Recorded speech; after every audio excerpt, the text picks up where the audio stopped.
Allahu Akbar, Allahu Akbar, Allahu Akbar, Allahu Akbar, Allahu Akbar, Allahu Akbar, Allahu Akbar.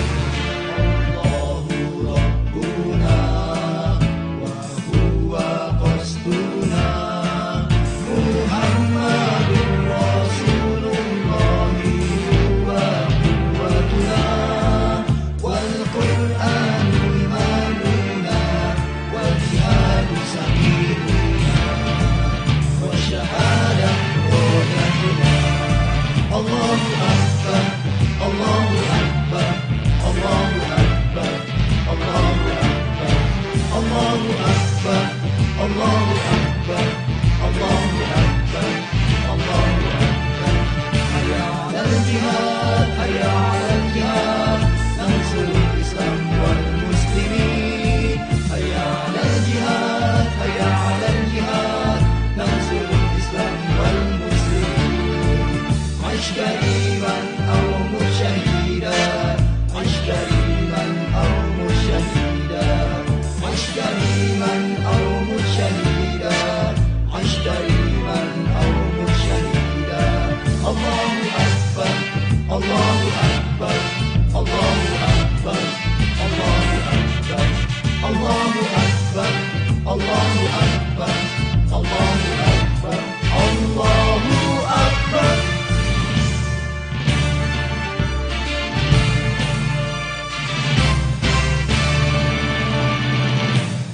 Assalamualaikum warahmatullahi wabarakatuh.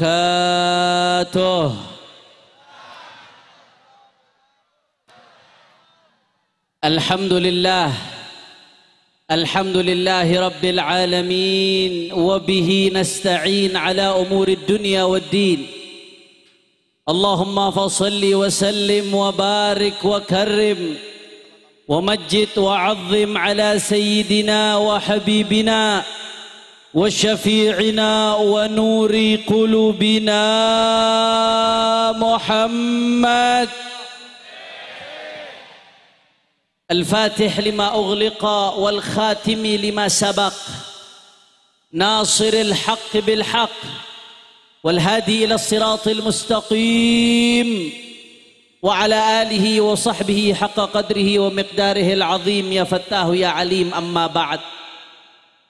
Para alim ulama, para habaib, para asatid, para kiai, para sesepuh, para tuan guru, para lora, para tokoh masyarakat yang begitu banyak hadir di tempat ini,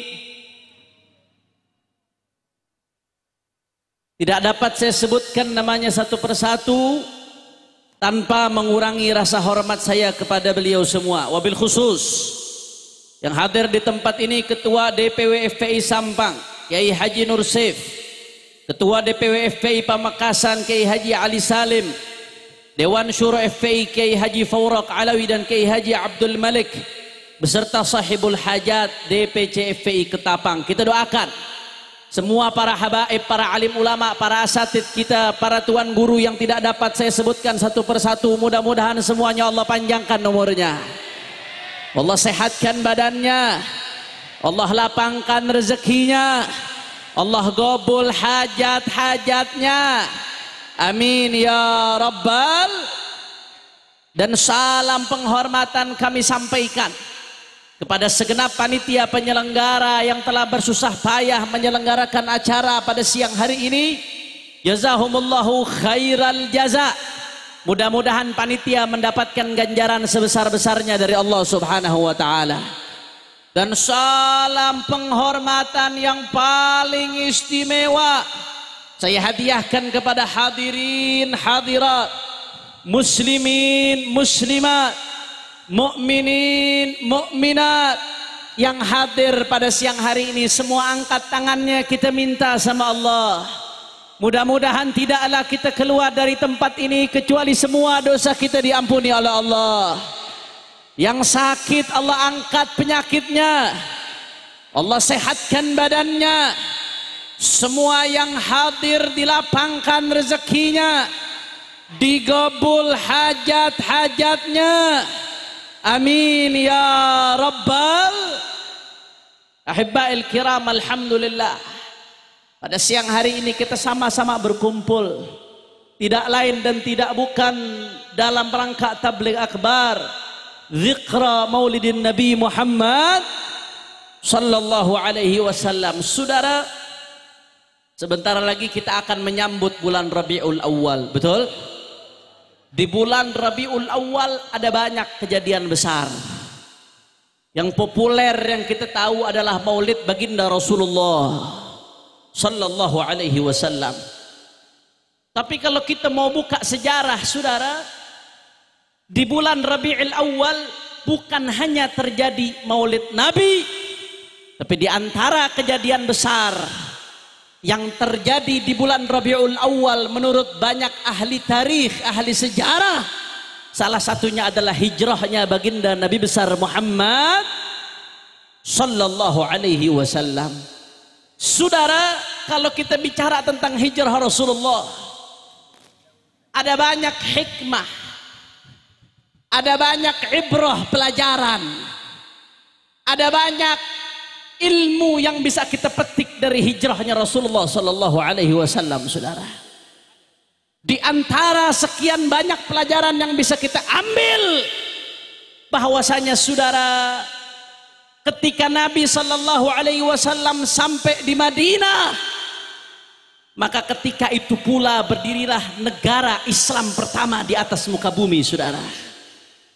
Profesor Dr. Syekh Muhammad Sa'id Ramadan Al-Buti rahimahullahu taala rahmatal abrar, di dalam kitabnya Fiqhus Sirah An-Nabawiyah, beliau menjelaskan bahwasanya ketika Nabi sampai ke Madinah, kemudian berdiri negara Islam pertama di atas muka bumi, saudara, di situ Nabi mendirikan negara di atas 3 pondasi, saudara. Di atas berapa pondasi? Berapa pondasi? Yang pertama, binaul masjid. Pondasi pertama Nabi di dalam mendirikan negara adalah dengan membangun masjid ibadah Allah. Ketika itu Pak Bu, Rasul sallallahu alaihi wasallam sampai ke Madinah. Ketika Nabi sallallahu alaihi wasallam sampai ke Madinah, ketika itu orang-orang Madinah berebut supaya rumahnya dijadikan tempat tinggal oleh Rasul sallallahu alaihi wasallam, saudara. Jangankan Rasulullah, andai kata ada ulama hadir datang ke kampung kita, pasti kita berebut supaya ulama tersebut mampir, betul? Begitu pula para sahabat ketika itu. Nabi Muhammad sampai ke Madinah, para sahabat rame-rame supaya bisa rumahnya dijadikan tempat tinggal Rasulullah. Tapi Nabi, Pak Bu, nggak mau mengecewakan salah satu di antara mereka. Karena kalau Nabi pilih salah satu, khawatir nanti yang lain kecewa, saudara. Akhirnya apa yang terjadi? Nabi biarkan ontanya berjalan. Kata Rasulullah, biarkan ini onta berjalan, kata Rasulullah. Di mana onta tersebut barakat, di mana onta tersebut berhenti dan duduk, maka itu adalah tempat yang aku pilih, saudara. Akhirnya onta tersebut jalan, terus dia jalan di kota Madinah setelah disambut oleh penduduk Madinah, ibadah Allah, sampai pada satu bidang tanah milik 2 anak yatim yang diasuh oleh sahabat As'ad ibn Zurarah radhiyallahu ta'ala anhu arda. Masya Allah, ketika onta tersebut turun, Nabi pilih tempat tersebut, hahuna, kata Rasulullah. Disinilah tempat yang dipilih oleh Nabi Muhammad. Anda tahu, saudara, ini 2 anak yatim. Itu tanah harta peninggalan dari orang tuanya. Begitu Nabi pilih tempat tersebut, Nabi SAW pengen beli, saudara. Nabi nggak mau nyusahin 2 anak yatim tersebut. Nabi pengen beli, tapi apa kata 2 anak yatim tersebut? Lah, bal nahabuhu laka ya Rasulullah. Nggak perlu beli ya Rasulullah, tapi ini tanah kami hadiahkan untukmu ya Rasulullah. Allahumma salli ala Muhammad. Tapi di sisi lain Nabi tetap nggak mau, nggak, kata Rasulullah. Bal ishtarituhu minnak. Tapi aku beli dari kamu. Akhirnya Rasulullah tetap beli tanah tersebut. dalam satu riwayat disebutkan dengan harga 10 dinar, ibadallah. Singkat cerita, ibadallah, ketika Nabi SAW beli itu tanah, nggak pakai nunggu lama. Ketika Nabi sampai di Madinah, beli tanah tersebut, nggak pakai nunggu lama, saudara. Langsung Nabi SAW yang memimpin untuk membangun masjid, ibadallah.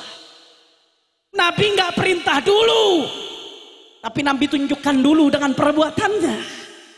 Nabi angkat itu batu-batu dengan tangannya. Nabi susun itu batu dengan tangannya, saudara. Sambil Nabi mendendangkan, Allahumma la aisha illa aishul akhirah, faghfiril ansar wal muhajirah. Ya Allah, kata Rasulullah. Sambil Rasulullah bangun itu masjid dengan tangan mulianya, saudara. Apa kata Nabi Muhammad? Ya Allah, sesungguhnya tidak ada kehidupan kecuali kehidupan akhirat. Faghfiril ansar wal muhajirah, maka ampunilah orang-orang ansar dan muhajir ilallah. Saudara, para sahabat begitu lihat Nabi kerja, saudara, Nabi turun tangan bangun masjid dengan tangan mulianya. Sahabat begitu melihat hal tersebut, apa kata para sahabat? La in qa'adna wan nabiyyu ya'malu ladaka minnal amalul mudallalu.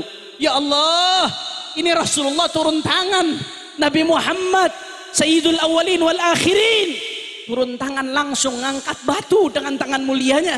Kata para sahabat, kalau Rasulullah turun tangan kerja, kami diam duduk saja, maka ini enggak benar. Ladzaka minna amalul mudallalu, ini amal yang tidak benar. Nabi Muhammad kerja sedangkan aku diam.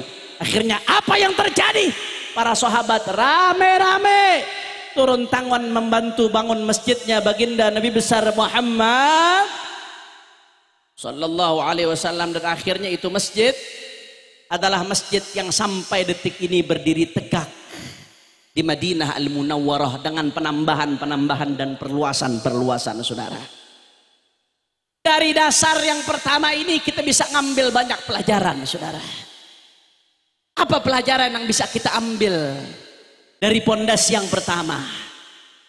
Pelajaran yang pertama, mari kita lihat, saudara. Bagaimana tadi Rasul sallallahu alaihi wasallam yad'un nas bihalihi qabla maqalih. Nabi Muhammad ngajak para sahabat sebelum dengan kata-kata, Rasulullah ajak dengan perbuatan dulu, saudara. Rasulullah mau ngajak sahabat gotong royong bangun masjid, tapi Rasulullah nggak perintahkan dengan kata-kata. Nabi turun sendiri, Nabi angkat itu batu, saudara. Dari sini kita bisa ngambil pelajaran. Apa pelajarannya? Pelajarannya buat para pemimpin, buat para tokoh. Kalau kamu mau didengarkan, kamu mau dipatuhi, kamu mau dijadikan contoh, maka tunjukkan dengan perbuatanmu sebelum berkata-kata, saudara. Betul lah, betul. Betul lah, betul. Tunjukkan dengan perbuatan. Kalau kau tunjukkan dengan perbuatan, maka otomatis rakyat akan ikut, pengikutmu akan tunduk. Jangan perkataannya A, perbuatannya B, saudara. Ngomongnya seolah-olah cinta rakyat, tapi cuma kampanye doang. Setelah selesai kampanye, rakyat ditindas, saudara. Betul, betul. Masya Allah, tunjukkan dulu dengan perbuatan. Itu akhlaknya baginda Rasulullah. Makanya saya teringat para ulama-ulama kita ini, mereka mengikuti akhlaknya Rasulullah. Saya ingat dulu waktu saya mondok, saudara. Dan sebelum saya mondok dari zaman Abu Al-Habib Hasan bin Ahmad Baharun di Dalwa, guru saya orang Madura, saudara. Saya belajar sama orang Madura. Saudara, itu sebelum beliau nyuruh santri untuk bangun pondok rame-rame ngecor, beliau dulu yang tunjukkan.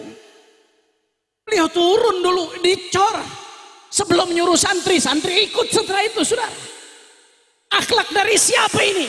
Akhlaknya baginda Nabi Muhammad.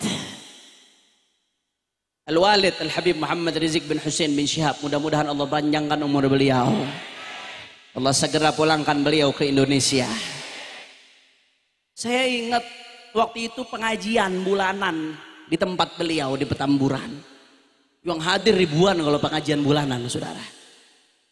Di tengah-tengah beliau ngajar, lagi asyik beliau ngajar, di tengah-tengah beliau ngajar, rumah tetangganya kebakaran. Apa yang beliau lakukan saudara? Beliau stop itu ngajar, tutup kitab. Beliau stop itu ngajar. Beliau suruh jamaah tunggu. Beliau keluar dengan jubahnya, dengan imamahnya, dengan sorbannya, turun tangan untuk padamkan api rumah tetangganya sampai itu baju hitam saudara. Dari mana ini akhlak? Dari kakeknya baginda Nabi Muhammad. Itu akhlaknya Rasulullah Pak Bu. Makanya pesannya gampang. Kalau mau tokoh diikuti oleh pengikutnya, kalau mau pejabat dihormati oleh rakyatnya, tunjukkan dengan perbuatanmu sebelum dengan kata-kata saudara. Betul? Betul? Ini sekarang lagi rame masalah vaksin untuk corona saudara. Rakyat banyak yang nggak percaya, takut kalau disuntik vaksin, betul? Sekarang lagi tahap percobaan di Bandung. Sekian orang, sekian ratus ribu lebih kalau nggak salah dijadikan sampel, dijadikan bahan percobaan. Rakyat banyak yang nggak percaya, rakyat banyak yang khawatir, takut ini vaksin mengkhawatirkan, takut vaksin membahayakan. Gampang caranya, kalau mau rakyat percaya maka coba itu vaksin presiden dulu yang dijadikan percobaan sebelum rakyat saudara. Rakyat ikut langsung, saya jamin. Yang pertama mesti disuntikkan percobaan vaksin presiden dan anaknya, mantunya, cucunya, setelah itu menteri-menterinya saudara. Betul lah betul. Betul lah betul. Habis itu gubernur-gubernur dilanjutkan, habis itu anggota DPR. Jadi kalau ada apa-apa jangan korbanin rakyat. Betul. Betul. Saya yakin kalau begitu percobaannya pasti rakyat akan ikut semuanya saudara. Tunjukkan dulu dengan perbuatan. Betul betul. Betul betul. Masya Allah. Terus kemarin juga lagi ramai masalah sertifikasi ulama. Katanya ulama mau disertifikat. Yang layak ceramah yang mana, yang enggak yang mana. Masya Allah. Ulama mau disertifikat udah kayak bakso frozen food saudara. Innalillahi. Siapa yang mau sertifikasi ulama? Logikanya begini logikanya. Kalau ada orang mau sertifikasi ulama, berarti kan dia ngetes kelayakan. Kalau yang ngetes berarti harus lebih tinggi atau lebih rendah? Lebih tinggi atau lebih rendah? Ilmunya harus lebih tinggi atau lebih rendah? Harus lebih tinggi. Terus siapa yang mau ngetes? Pejabat. Pejabat mana yang ilmunya lebih tinggi dari ulama saudara? Kementerian Agama. Oh menterinya aja khutbah Jumat rukunnya nggak lengkap saudara. Betul betul. Betul betul. Ini kacau. Siapa yang berani sertifikasi kiai-kiai sepuh di Madura saudara?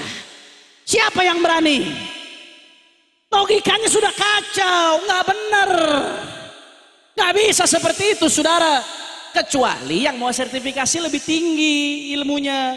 Sertifikasi itu udah dapat. Dari mana sertifikasi ulama didapat? Sudah didapatkan dari baginda Nabi Muhammad saudara.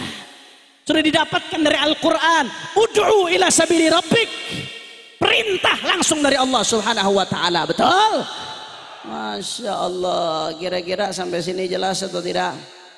Jelas atau tidak? Insya Allah. Itu pelajaran yang pertama. Kalau mau pemimpin dihormati, diikuti, maka tunjukkan dengan perbuatan sebelum kata-kata. Alhamdulillah.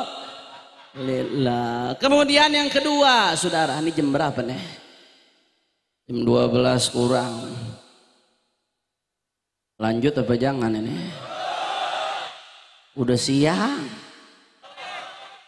Masih semangat?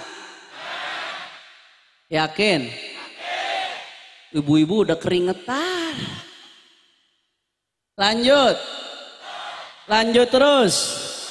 Betul. Saya mau dengar mana sampang semangatnya, angkat tangannya, takbir. Takbir. Takbir. Sallu ala nabi. Allahumma salli wa sallim barik. Itu pelajaran yang pertama yang kita bisa ambil dari pondasi pertama saudara. Kemudian pelajaran kedua yang tidak kalah pentingnya. Kenapa Nabi Muhammad SAW begitu sampai ke Madinah, yang pertama Nabi lakukan adalah bangun masjid, saudara. Kenapa Nabi nggak bangun gedung parlemen dulu? Kenapa Nabi nggak bangun istana pimpinan negara dulu? Padahal Rasulullah pimpinan negara pada saat itu, saudara. Kenapa Nabi nggak bangun pangkalan militer terlebih dahulu? Tapi yang pertama Nabi bangun adalah masjid, saudara. Kenapa? Seakan-akan di situ ada isyarah. As-salah qabla kulli syai'. As-salah. Bagaimanapun kamu, siapapun kamu, kalau mau bahagia kuncinya mau rezeki berkah kuncinya mau senang dunia akhirat kuncinya salat, saudara. Imaduddin, tiang agama. Salatmu kau abaikan, kau sembarangkan, agama hancur dalam dirimu. Agama tidak akan hancur, tapi agama yang ada dalam dirimu akan hancur, saudara. Khususnya salat berjamaah. Masya Allah, ini Pak Bu, salat berjamaah adalah anugerah dari Allah buat kita, saudara. Untuk ngejar ketertinggalan kita yang sudah terlalu jauh, Allah kasih itu salat berjamaah. Luar biasa. Andai kata ada duit, andai kata ada yang mau ngasih, yang satu ngasih 100.000, yang satu ngasih 2.700.000 atau 3 juta lah kita lempengin. Kira-kira orang waras milih 3 juta atau 100.000? Jangankan orang waras, orang gila bisa milih, saudara.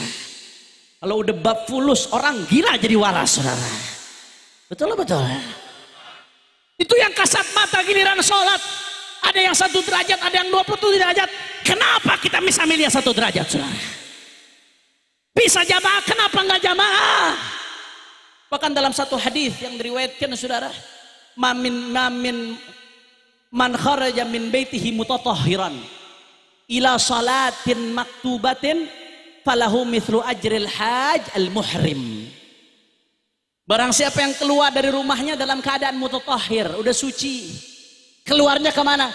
Ila salatin maktubatin, keluarnya ke sholat berjamaah di masjid. Apa kata Nabi pahalanya? Enggak nanggung Pak.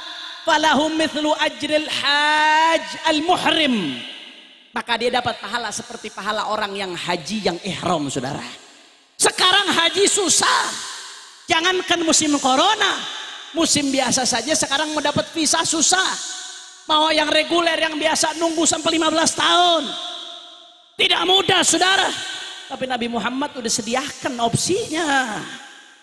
Kamu sholat 5 waktu, dapat pahala itu. Kalau kau belum bisa haji, kau dapat pahala itu. Jaga sholat 5 waktumu. Tapi sayang, kadang-kadang kita nggak sadar. Kita gampangkan, kita entengkan. Makanya Pak U, dulu para salafun soleh, kalau udah ketinggalan sholat 5 waktu, saudara, nyeselnya luar biasa, saudara. Para salafun soleh, Sayyidina Umar bin Khattab radhiyallahu taala anhu, sebagaimana dikutip dalam kitab Irsyadul Ibad oleh Al-Malibari. Sayyidina Umar bin Khattab pernah suatu saat, Sayyidina Umar ketika jadi khalifah Amirul Mukminin, beliau sedang sibuk di kebun, saudara. Cukup ada satu yang menangani, yang lain biar kembali fokus. Siap lanjut? Siap lanjut? Takbir! Sallu ala nabi. Allahumma salli wa sallim barik alaih. Saudara, Sayyidina Umar bin Khattab pernah suatu saat lagi sibuk di kebun, saudara. Saking sibuknya Sayyidina Umar, sampai-sampai beliau nggak sadar kalau sholat berjamaah di masjid sudah selesai. Bukan ketinggalan waktu sholat, bukan ketinggalan sholat berjamaah, sholat asar. Sayyidina Umar bin Khattab begitu tahu sholat berjamaah di masjid selesai, apa kata beliau, saudara? Inna lillah wa inna ilaihi raji'un. Fatatni sholatul asar fil jamaah. Ushidukum anna haiti sadaqatan lil muslimin. Innalillah, kata Sayyidina Umar, aku ketinggalan sholat asar berjamaah. Maka saksikanlah kalian semua, ini kebun menjadi sebab saya ketinggalan sholat asar berjamaah. Saksikanlah kalian semua, ini kebun saya nafkahkan, saya sedekahkan untuk umat Islam, kata ulama, sebagai tebusan sholat asar berjamaah yang ketinggalan, saudara. Cuma gara-gara ketinggalan satu sholat berjamaah sampai seperti itu responnya, saudara.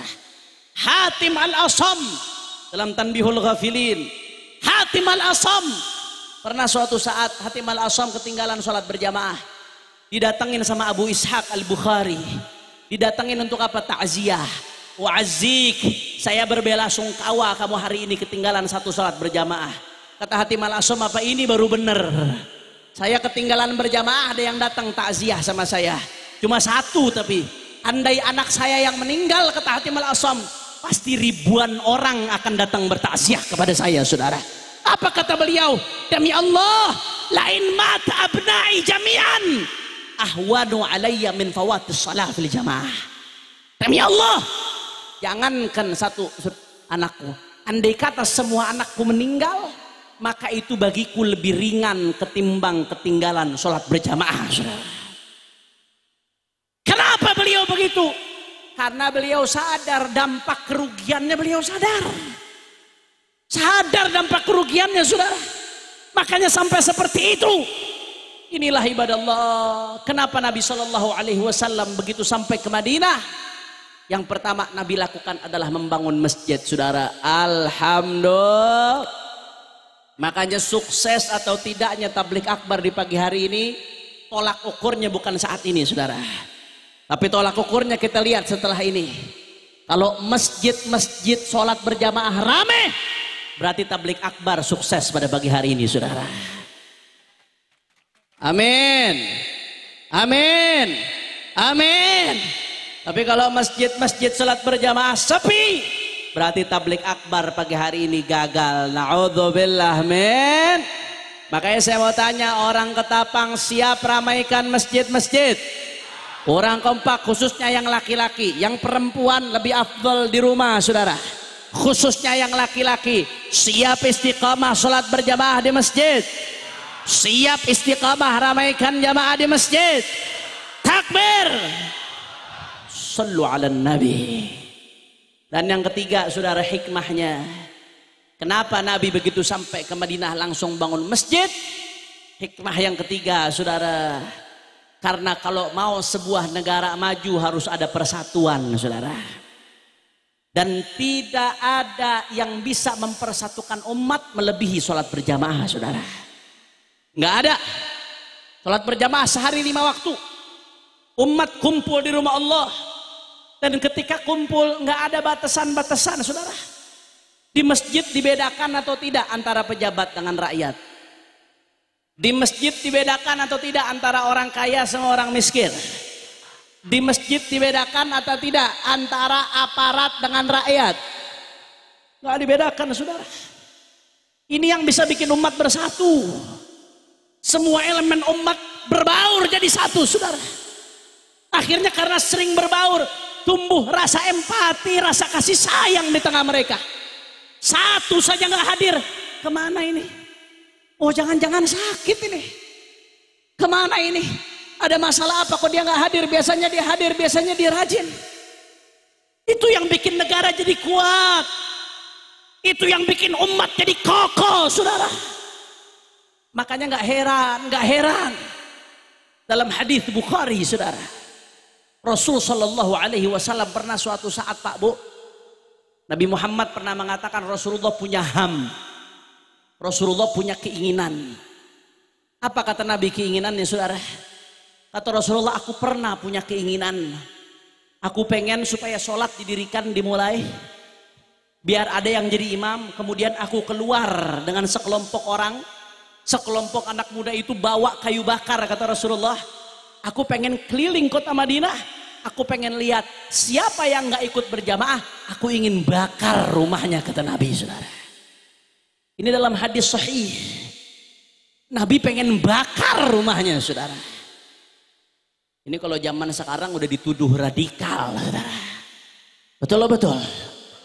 Walaupun Nabi belum pernah bakar, enggak, Nabi belum sampai bakar. Tapi Nabi utarakan keinginan itu. Nabi sampaikan keinginan itu. Saudara, kenapa? Di antara sekian banyak hikmahnya, di antara sekian banyak hikmah yang bisa kita petik, kita istinbat. Karena orang yang nggak mau kenal masjid, yang nggak mau bersatu, itu yang merusak persatuan. Itu yang bikin masyarakat jadi pecah. Itu yang bikin masyarakat jadi tidak solid. Itu eksklusif. Tidak mau peduli dengan saudaranya, saudara.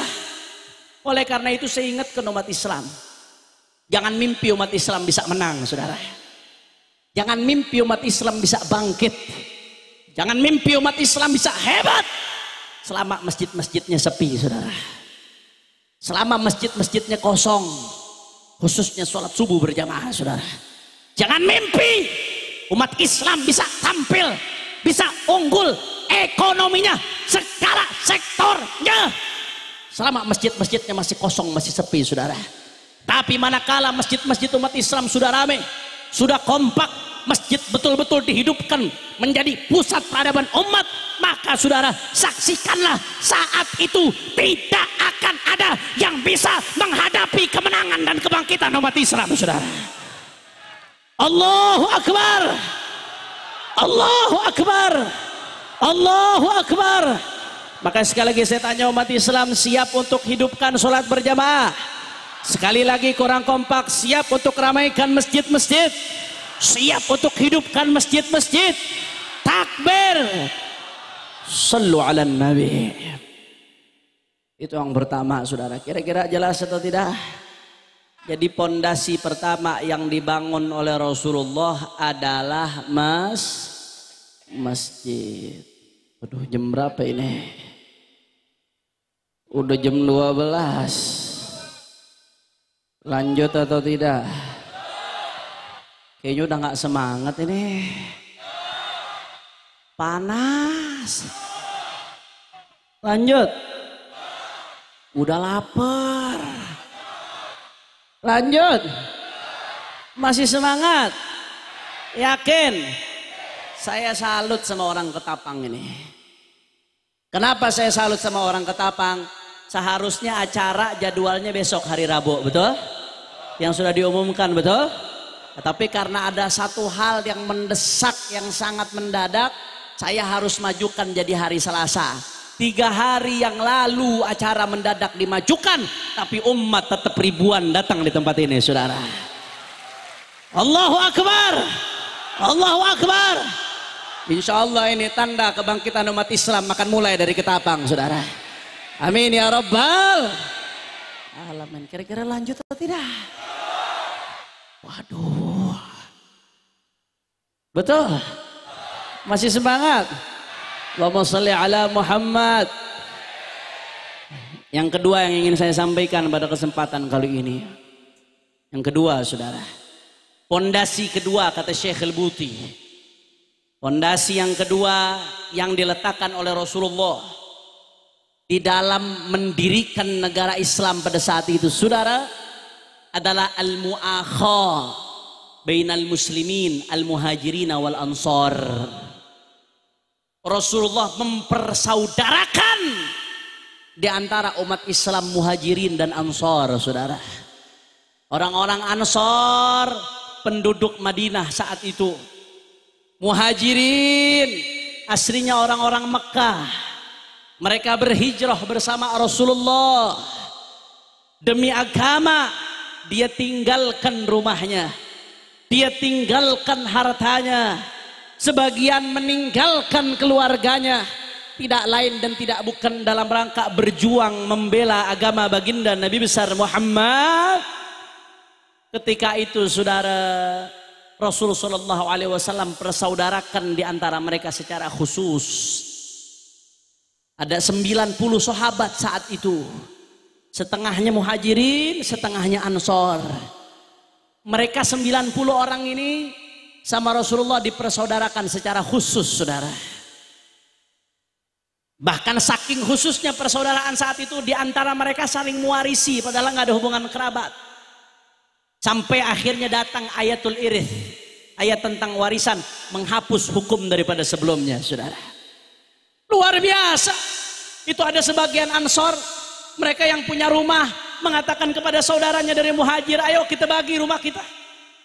Sebagian yang punya harta, ayo kita bagi dua harta kita, saudara. Bahkan ada sebagian sahabat Ansor yang punya istri lebih dari satu, saudara. Begitu saudaranya datang Muhajir, dipersaudarakan Rasulullah, apa katanya? Aku punya beberapa istri, kamu mau yang mana? Nanti yang kamu mau saya akan ceraikan. Setelah cerai, setelah iddah selesai, maka kamu akan nikah dengan dia, saudara. Sampai seperti itunya perjuangan para sahabat baginda Nabi besar Muhammad.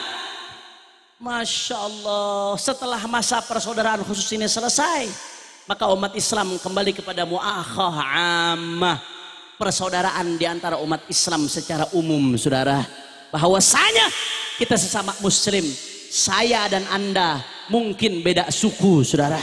Saya dan anda, saya nggak paham bahasa Madura. Ada perbedaan bahasa di antara kita, saudara. Akan tetapi ada yang menyatukan kita. Semenjak saya lahir, semenjak anda lahir, kita sudah jadi saudara. Kenapa? Karena kita umatnya Rasulullah, saudara. Allahumma salli ala Muhammad. Allahumma salli ala Muhammad. Itu yang diajarkan oleh Rasulullah. Ini pelajaran yang bisa kita petik, saudara. Kalau umat Islam mau kuat, ini mesti kita perhatikan. Islam, ukhuwah Islamiyah di atas segalanya. Ya, silahkan kita junjung tinggi ukhuwah wataniyah. Saudara sebangsa dan setanah air. Mereka yang non muslim, meskipun mereka beda agama dengan kita, selama mereka tidak ganggu kita, maka haram kita ganggu mereka, saudara. Betul? Karena kita saudara sebangsa dan setanah air. Ada juga ukhuwah insaniyah. Saudara sesama manusia, walaupun beda negara, beda agama, selama dia nggak ganggu kita, kafir dhimmi nggak boleh kita ganggu, saudara. Tapi jangan lupa ukhuwah Islamiyah di atas segala-galanya. Ukhuwah Islamiyah di atas ukhuwah hizbiyah, di atas ukhuwah jam'iyah. Ukhuwah Islamiyah di atas ukhuwah intimaiyah. Ukhuwah Islamiyah di atas segala-galanya, saudara. Di atas ormas, di atas partai, di atas apapun ada Islam, saudara. Betul? Tanamkan dalam hati kita, jangan sampai ada fanatik buta, saudara. Silahkan berormas selama ormasnya Ahlus Sunnah wal Jamaah. Betul? Silahkan yang di NU dengan NU-nya, yang di FPI dengan FPI-nya. Selama istiqamah di atas Ahlus Sunnah wal Jamaah, maka masing-masing saling berjuang di bidangnya, saudara. Itu mesti kita junjung tinggi. Tapi jangan lupa, jangan sampai ormas di atas Islam, saudara. Jangan sampai kepentingan Islam kita taruh di atas, di bawah kepentingan organisasi. Kita berorganisasi untuk apa? Untuk cari ridha Allah, untuk perjuangkan Islam. Hadratus Syekh Kiai Haji Hasyim Asy'ari, yang mana beliau merupakan murid daripada Kiai Haji Khalil Bangkalan, saudara. Mudah-mudahan kita dapat keberkahan beliau. Kalau anda buka di dalam Irsyadus Sari itu, bagaimana pidatonya Kiai Hasyim Asy'ari, Masya Allah, luar biasa. Kepedulian beliau terhadap Islam, kepedulian beliau terhadap umat, kepedulian beliau terhadap Ahlus Sunnah wal Jamaah. Yang beliau pikirkan, saudara, bagaimana Islam bisa izzah, saudara. Bahkan dalam salah satu pidatonya Kiai Hasyim Asy'ari mengatakan, ada pidato yang tertulis, saya punya, saudara. Beliau mengatakan tujuan utama kita yang paling tinggi adalah bagaimana caranya menerapkan syariat Islam di bumi Indonesia ini, saudara. Itu yang digariskan Kiai Hasyim Asy'ari. Artinya apa? Beliau mau ngajarkan kita berorganisasi ini bukan untuk Islam berkhidmah kepada organisasi, bukan, tapi organisasi berkhidmah kepada Islam. Hadratus Syekh Kiai Maimun Zubair mengatakan apa? Kamu nanti di akhirat dikubur, kamu nggak ditanya ma jam'iyatukah, kamu nggak ditanya ma hizbuka, yang ditanya ma dinuka wa man ikhwanuka. Berorganisasi bagus, Tapi jangan lupa Islam di atas segala-galanya, saudara. Organisasi adalah kendaraan kita buat khidmah kepada Islam dan khidmah kepada NKRI, saudara. Betul? Makanya Sayyidul Walid Al-Habib Muhammad Rizik bin Husain bin Syihab mengatakan apa? Alhamdulillah saat ini FPI masih istiqomah. Mudah-mudahan Allah berikan keistiqomahan, saudara. Tapi beliau pesan, andai kata sewaktu-waktu na'udzubillah min dzalik, na'udzubillah, sewaktu-waktu ada pemimpin FPI yang mabok, saudara, yang melenceng-melenceng gak istiqomah, maka tegur. Itu ibarat bis, turunkan supirnya, kata Habib Rizik, saudara. Andai kata ada pimpinan FPI yang mabok, yang melenceng-melenceng, turunkan itu supirnya, saudara. Andai kata supirnya gak mau turun, turunkan, hilangkan kendaraannya, keluar dari FPI, saudara. Itu pesan Habib Rizik Syihab. Jangan jadikan fanatik daripada keorganisasian mengalahkan fanatik kita ke Islam. Islam di atas segala-galanya. Islam di atas suku. Islam di atas organisasi. Islam di atas partai. Islam di atas segala-galanya. Itulah yang diajarkan oleh baginda Nabi besar Muhammad. Kira-kira jelas atau tidak? Jelas atau tidak? Makanya saya mau tanya, umat Islam siap bersatu? Orang keras, umat Islam siap bersatu? Kalau saya katakan umat Islam, semua jawabnya bersatu. Kok bisa? Bisa? Umat Islam, umat Islam, ormas Islam, ulama, pesantren, kiai, aswaja, partai Islam, umat Islam, takbir, sallu ala nabi, Allahumma salli wa sallim barik alaihi. Kira-kira jelas atau tidak? Jadi pondasi yang kedua yang diletakkan oleh Rasulullah adalah persaudaraan di antara umat Islam. Alhamdulillah. Kemudian yang ketiga, yang terakhir, saudara. Pondasi ketiga yang diletakkan oleh Rasulullah di dalam mendirikan negara Islam yang begitu kokoh, yang begitu hebat, yang tidak pernah ada sebelumnya di atas muka bumi. Saudara, pondasi yang ketiga adalah Kitabatul Wathiqah, membuat piagam Madinah, yang mana saat itu piagam Madinah merupakan konstitusi negara Islam pada saat itu, saudara. Jadi sebelum negara-negara lain mengenal konsep konstitusi dasar negara, Rasulullah udah terlebih dahulu membuat konstitusi terbaik di atas muka bumi, saudara. Alhamdulillah. Itulah yang dituangkan dalam piagam Madinah, konstitusi saat itu. Di Madinah, Pak Bu, bukan cuma muslimin. Saat itu di Madinah ada sisa-sisa orang Yahudi ketika Rasulullah hijrah. Mayoritas penduduk Madinah masuk Islam. Tapi ada sisa-sisa orang Yahudi, saudara. Di piagam Madinah tersebut, Rasulullah atur sebagai dasar bernegara yang dijadikan acuan oleh seluruh penduduk Madinah pada saat itu, saudara. Poin piagam Madinah ada banyak. Tapi di antara sekian poin, nanti ada satu poin yang penting yang ingin saya bacakan pada kesempatan kali ini, saudara. Hikmah yang kita bisa petik dari piagam Madinah, saya nggak bisa sebutkan satu persatu, terlalu banyak dan terlalu panjang kalau saya sebutkan. Tapi apa hikmah yang bisa kita petik dari piagam Madinah, saudara? Bahwasanya Islam bukan cuma ngurusin soal istinja, saudara. Islam bukan cuma ngurusin soal wudhu, sholat, puasa, zakat, haji, saudara. Tapi Islam adalah agama yang syamil, kamil, sempurna, paripurna, mencakup segala aspek kehidupan manusia, saudara. Alhamdulillah. Makanya keliru kalau ada orang yang mengatakan, oh kalian Islam jangan bawa-bawa politik, jangan bawa-bawa Islam dalam politik, saudara. Hati-hati. Saya setuju, tidak boleh memperbudak Islam untuk urusan politik. Menggunakan Islam sebagai alat untuk memuaskan syahwat politik itu haram politisasi Islam, saudara. Akan tetapi mengarahkan politik untuk kepentingan Islam wajib diperjuangkan oleh politikus Islam, saudara. Betul? Kenapa demikian? Karena kalau umat Islamnya diem, bungkam, umat Islamnya nggak peduli politik, akhirnya yang masuk ke parlemen orang-orang yang nggak peduli Islam, bahkan yang anti-Islam, yang jadi menteri anti-Islam, tahu-tahu yang jadi presiden anti-Islam, maka yang akan dirugikan umat Islam, saudara. Mereka yang akan bikin peraturan umat Islam yang harus patuh, taat dan tunduk, saudara. Betul? Kira-kira kalau seperti itu bahaya atau tidak? Bahaya atau tidak? Hati-hati, saudara, hati-hati. Yang ingin memisahkan Islam dengan negara, yang ingin memisahkan Islam dengan politik, hati-hati, saudara.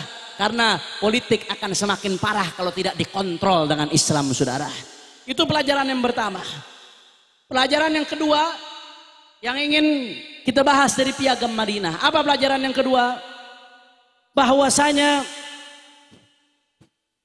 salah satu poin dalam Piagam Madinah, Rasulullah mengatakan kullu makana baina ahli hadhihi as-sahifah min hadatsin washtijar yukhafu fasaduhu fa inna maraddahu ila Allah azza wa jal wa ila Muhammadin Rasulillah sallallahu alaihi wasallam. Maksudnya apa, Beb? Saya terjemahkan secara global saja. Setiap pertentangan di antara penduduk kota ini, kata Nabi Muhammad, yang dikhawatirkan bisa menimbulkan kerusakan, maka setiap pertentangan yang ada maka dikembalikan kepada hukum Allah dan Rasulnya, saudara. Apa yang bisa kita petik dari ini? Ada pelajaran luar biasa, Pak Bu. Pelajarannya apa? Kita umat Islam mesti ngerti bahwasanya Islam tidak melarang. Silahkan kalian bikin aturan, silahkan kalian bikin kesepakatan di antara kalian, silahkan.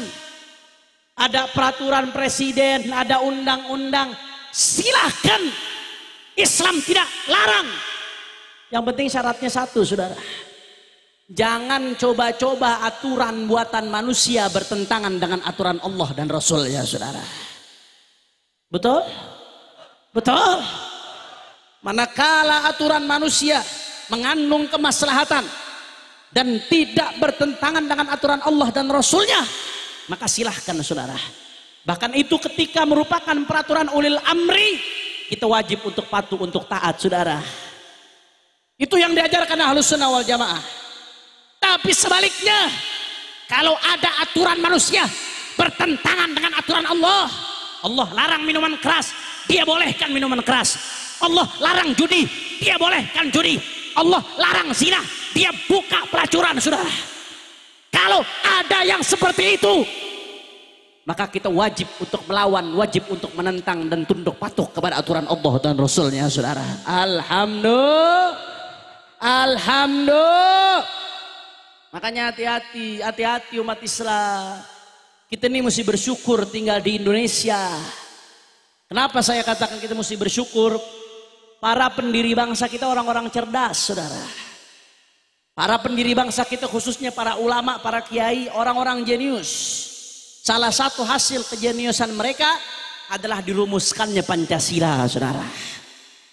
Pancasila adalah hasil ijtihad para pendiri bangsa, di antaranya para ulama. Luar biasa. Sila pertama ketuhanan yang Maha Esa, itu sila kunci, saudara. Itu dasar negara. Artinya apa?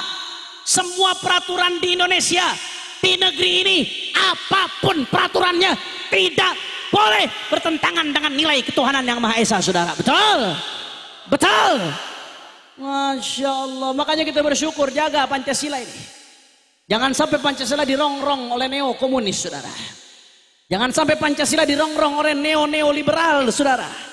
Hati-hati. Karena kemarin ada undang-undang yang berusaha untuk ngebok-ngebok Pancasila, yang namanya RUU HIP, saudara. Dan alhamdulillah, berkat perjuangan umat, saudara, semua ormas nolak. Berkat kekompakan perjuangan umat, akhirnya RUU HIP tersebut dibatalkan. Alhamdulillah, Alhamdulillah, jaga ini warisan daripada para pendiri bangsa kita Pancasila. Makanya setiap aturan yang bertentangan dengan nilai ketuhanan Maha Esa, wajib kita umat Islam untuk berjuang melawannya, saudara. Wajib ulama untuk bersuara, protes. Ada jalur konstitusional, ada demonstrasi, ada Mahkamah Konstitusi, ada PT UN, ada jalur konstitusional. Protes dong, jangan diem dong, jangan bungkem dong. Kalau ulamanya diem, maka umatnya akan rusak, saudara. Betul. Makanya ibadah Allah ini apalagi sekarang lagi rame. Ini lagi rame luar biasa, hari ini lagi aksi di Jakarta, saudara. Lagi rame luar biasa masalah UU undang-undang dulu namanya Cipta Lapangan Kerja, cilaka, saudara. Sekarang udah dirubah jadi UU Cipta Kerja. Ini undang-undang penuh masalah. Nah, kami FPI sudah merilis resmi kenapa kami nolak undang-undang ini. Karena para ahli hukum FPI berdasarkan draft yang sudah beredar sebelumnya. Karena ini bermasalah, undang-undang sudah disahkan tapi draftnya belum ketahuan yang mana, saudara. Ini problem. Padahal undang-undang itu kalau sudah disahkan, jangankan isinya, titik komanya nggak boleh berubah. Karena kalau titik komanya berubah, itu bisa ada implikasi hukum, saudara. Kami dari Front Pembela Islam, ahli hukum FPI, berdasarkan draft yang beredar sebelum ini, saudara, mendapatkan ada banyak indikasi-indikasi undang-undang Cipta Kerja ini merugikan rakyat dan pro kepada investor, saudara. Banyak indikasinya, saya tidak bisa paparkan satu persatu, terlalu panjang kalau dipaparkan, saudara. Dan yang anehnya lagi, sampai detik ini belum ada draft yang resmi, mengesahkannya kusak-kusuk. Para ahli hukum teriak, para ahli tata negara teriak, tapi negara terus memaksakan supaya undang-undang ini bisa disahkan, saudara. Innalillahi. Saya mau tanya, kira-kira umat Islam kalau rakyat di Indonesia ditindas rela atau tidak? Kurang kompak, kira-kira rela atau tidak? Kalau rakyat ditindas rela atau tidak? Kalau rakyat dirugikan rela atau tidak? Oleh karena itu, saudara, bantu. Umat Islam sedang berjuang, saudara. Buruh sedang berjuang, mahasiswa sedang berjuang, dan hari ini ulama dengan umat Islam sedang berjuang. Kita tidak mau tahu, pokoknya presiden harus mengeluarkan perpu untuk batalkan undang-undang Omnibus Law ini, saudara. Setuju? Setuju? Setuju? Manakala presiden tidak mau batalkan, maka kami, saudara, ini sudah jadi kacau di mana-mana. Umat protes, sebelumnya RUU HIP, sebelum udah macam-macam, saudara, macam-macam. Makanya manakala ini tidak dikeluarkan perpu, presiden tidak mau membatalkan, maka sesuai dengan amanat TAP MPR tahun 2000, saudara, manakala presiden tidak dipercaya lagi oleh rakyat, maka kami minta dengan hormat supaya presiden lebih baik mundur dari jabatannya, saudara. Setuju? Setuju? Habib makar dong. Habib makar dong. Habib kok seperti itu sih ngomongnya, saudara? Kami Ahlus Sunnah wal Jamaah, kami nggak kenal makar. Nggak boleh itu bugat dalam Ahlus Sunnah wal Jamaah. Kami tahu walam yajuz fi ghairi mahdil kufri khurujuna ala waliyil amri, saudara. Selama tidak kafir kufrun bawah, nggak boleh kami dalam Ahlus Sunnah wal Jamaah berontak terhadap pemerintah yang sah. Itu ajaran Ahlus Sunnah. Tapi bukan berarti diam, bukan berarti bungkam. Berontak memang tidak boleh, tapi wajib menyampaikan amar ma'ruf nahi munkar, saudara. Afdalul jihad, kata Nabi, jihad yang paling afdal kalimatu haqqin inda sultanin jair, menyampaikan kalimat yang hak di hadapan penguasa yang zalim, saudara. Dan termasuk hak konstitusi kami untuk minta presiden mundur secara terhormat, saudara. Kami nggak mau berontak, kami cuma minta presiden mundur daripada negeri tambah kacau, daripada negeri jadi ribut, daripada Indonesia rusak. Maka lebih baik, kurang kompak lebih baik, kurang kencang lebih baik, siap jaga NKRI, siap jaga Indonesia, siap setia kepada Pancasila, takbir. Makanya umat Islam jangan pernah berhenti berjuang, saudara. Jaga terus Indonesia. Jaga terus NKRI. Umat Islam jangan pernah berhenti berjuang, saudara. Apapun yang terjadi, karena umat Islam adalah benteng terakhir daripada NKRI, saudara. Umat Islam adalah satu-satunya benteng yang bisa menjaga NKRI dari penjajahan asing dan asing. Oleh karena itu kami serukan kepada seluruh umat Indonesia, mari sama-sama kita bangkit, saudara. Apapun yang terjadi, jangan pernah mundur. Jaga Indonesia, saudara. Kaki jadi kepala, kepala jadi kaki, mati bersifat darah. Jangan pernah mundur untuk jaga Indonesia, saudara. Allahu Akbar, Allahu Akbar, Allahu Akbar. Umat Islam Madura siap jaga Indonesia, siap jaga NKRI, siap jaga Pancasila, siap perjuangkan Islam. Nanti ditangkap, masa bodoh, nanti dipenjara, nanti diteror, nanti dibuang. Ah, carok. Astagfirullah. Siap jaga NKRI? Yakin? Betul. Saya minta Madura semua angkat tangannya. Allahu Akbar, Allahu Akbar, Allahu Akbar. Sallu ala Nabi. Dan terakhir, saudara, mari sama-sama kita baca sholawat Badar dengan niat, mudah-mudahan aksi umat Islam di Indonesia saat ini, di Jakarta khususnya, diberikan kemenangan oleh Allah Subhanahu wa taala. Amin ya rabbal. Dan kita baca dengan sholawat Badar. Mudah-mudahan berkat sholawat Badar, mudah-mudahan Imam Besar Al-Habib Muhammad Rizik Syihab bisa pulang ke Indonesia dalam keadaan dimenangkan oleh Allah. Amin ya rabbal. Saya kasih kabar gembira buat orang Madura, buat Reng Madura. Saya kasih kabar gembira, Habib Rizik cinta luar biasa sama orang Madura, saudara. Bahkan di Madura sampai saat ini kebanyakan orang yang khidmah beliau di Mekah sampai saat ini kebanyakan orang yang khidmah di sekitar beliau adalah orang-orang Madura yang setia di sekitar beliau, saudara. Allahu Akbar. Hidup Madura, hidup Madura, hidup Madura. Oleh karena itu sama-sama kita baca sholawat Badar.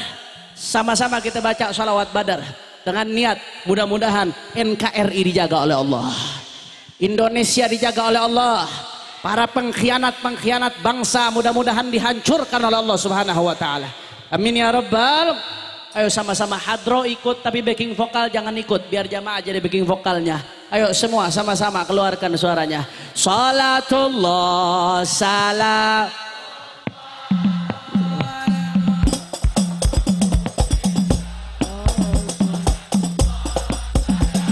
Assalatu wassalamu alaika ya Rasulullah. Salatullah.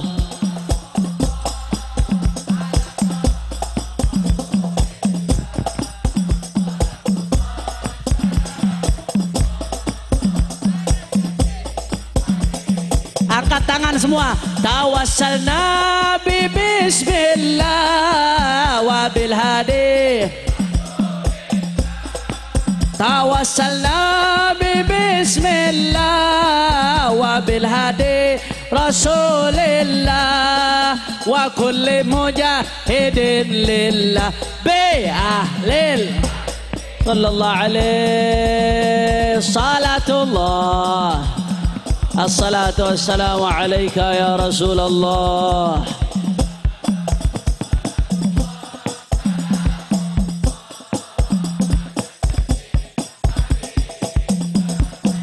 إلهي سلم الأمة من الآفات والنقمة. إلهي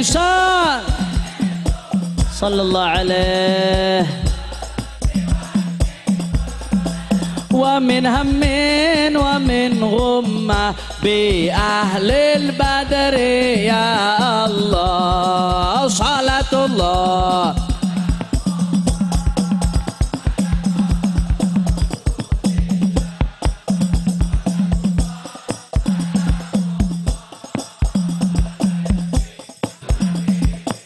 Allahumma salli ala sayyidina Muhammad محمد وأشغلي الله اللهم صل محمد وأشغلي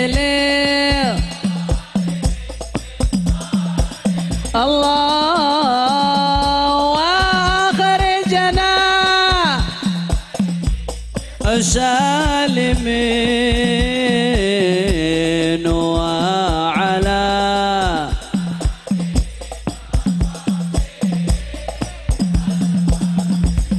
صلى الله ربنا على نور المبين أحمد سيد المرسلين صلى الله ربنا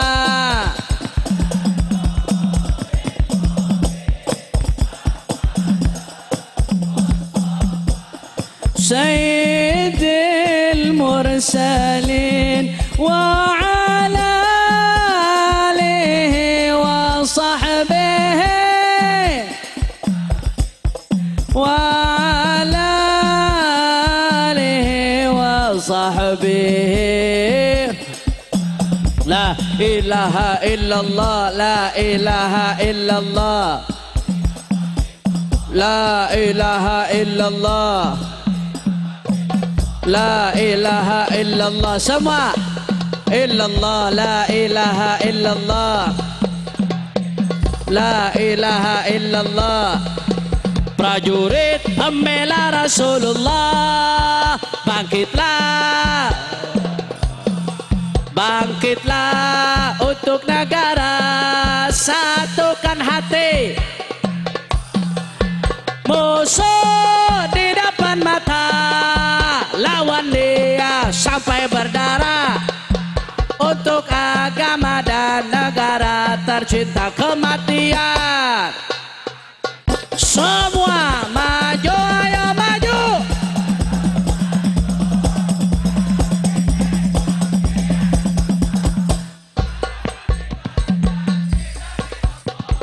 rela binasa demi agama hai prajurit pembela Rasulullah